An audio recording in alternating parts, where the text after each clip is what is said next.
Pertanyaan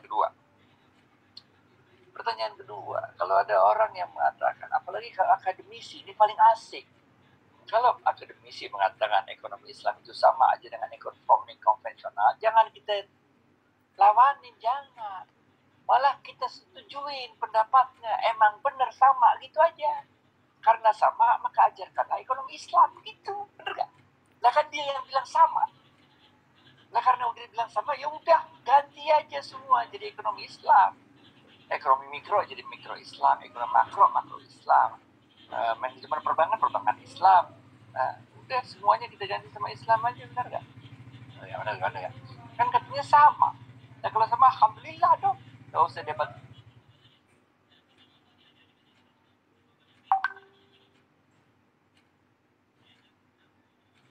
Debat lagi balikin, nggak usah ngajar ekonomi Islam lah. Kita tanya lagi sama dia, yang bilang sama kan bapak. Kalau saya dari awal bilang beda, karena bapak yang bilang sama, ya berarti ekonomi Islam yang harus diajarin, nggak usah ajarin ekonomi konvensional lagi, benar gak? Jadi kita harus ada strategi taktik dalam kita berargumentasi.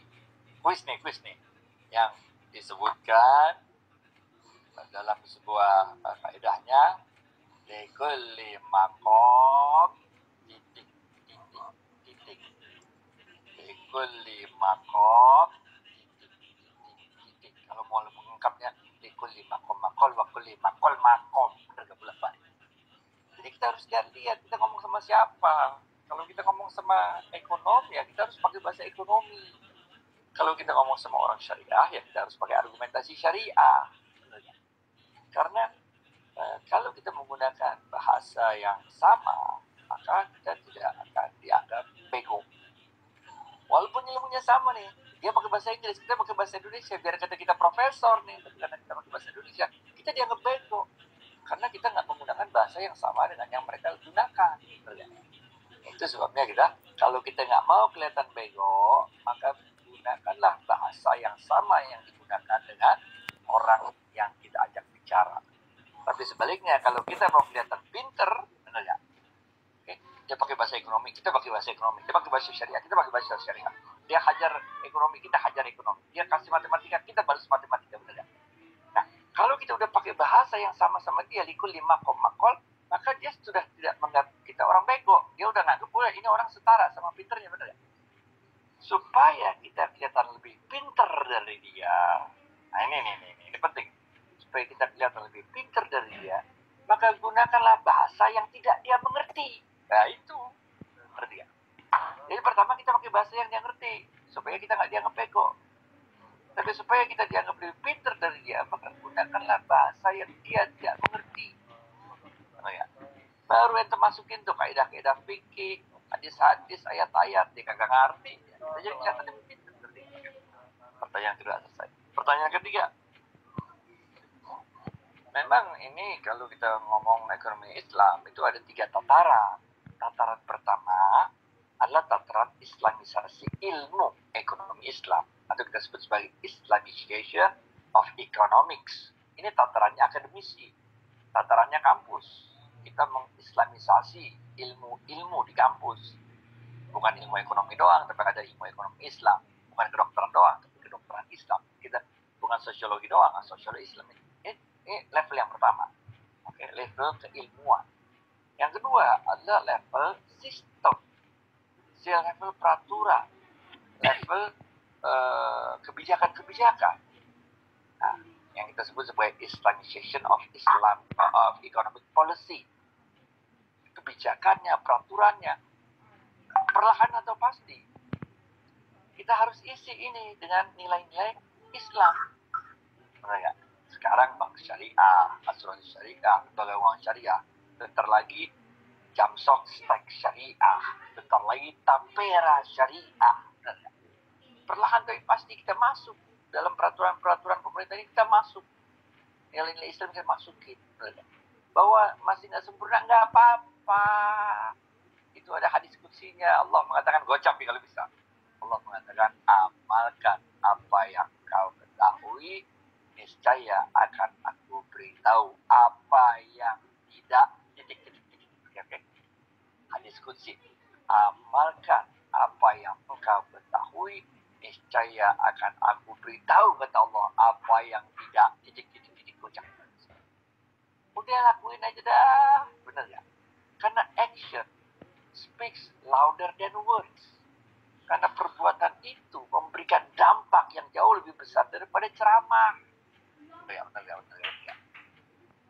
Jadi untuk yang poin ketiga ini ya kita lakukan apa yang bisa kita lakukan. Orang harus merasakan apa manfaatnya, kebaikan dari ekonomi syariah itu. Nah, kalau kita lakukan, nanti yang di pedesaan, apa yang di mana, kita lakuin. Perlahan tapi pasti. Karena inilah intinya Islam sebetulnya, bagaimana kita bisa dakwah dengan perbuatan-perbuatan kita, berdakwah bil hal dengan perbuatan-perbuatan kita.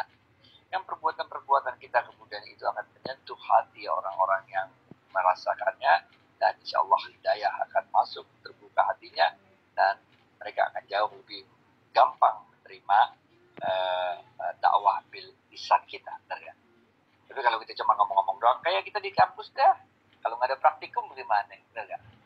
Saya dulu mulai dari SMP udah praktikum, bener gak? Yang bedah kodok lah, yang apa itu namanya, pakai ya mulai dari SMP itu ada pelajarannya kayak gitu, pelajaran laboratorium kimia, laboratorium fisika, yang bola mantul-mantul segala macam.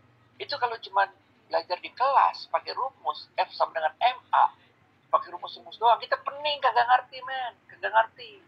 Tapi karena di laboratorium, terukinya bener ya, kalau bola membalnya nggak 100% ya, oh ini bener ya.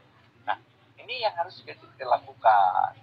Ekonomi syariah nggak cuma di level ilmu tadi, yang kedua level economic policy, yang ketiga yang penting ini, yaitu di level perekonomian. Harus orang merasakan Islamization of economy. Nah, ini harus dilakukan. Jadi orang benar-benar ngerasa, oh iya ya, kalau ekonomi Islam enaknya lebih transparan, lebih jujur dan benar. Jadi Bapak Ibu sekalian, demikian saja saya rasa 3 pertanyaan sudah cukup. Nanti jangan lupa panitia kirim daftar pemenangnya saya, nomor rekeningnya, nanti saya langsung transfer ya, Rp50.000. Saya udah waktunya mesti kabur nih, jadi saya rasa 3 pertanyaan sudah cukup. Saya pamit dulu buat semuanya, terima kasih banyak, mohon maaf lahir batin. Mudah-mudahan Allah SWT menyelamatkan kita semua dari musibah COVID ini.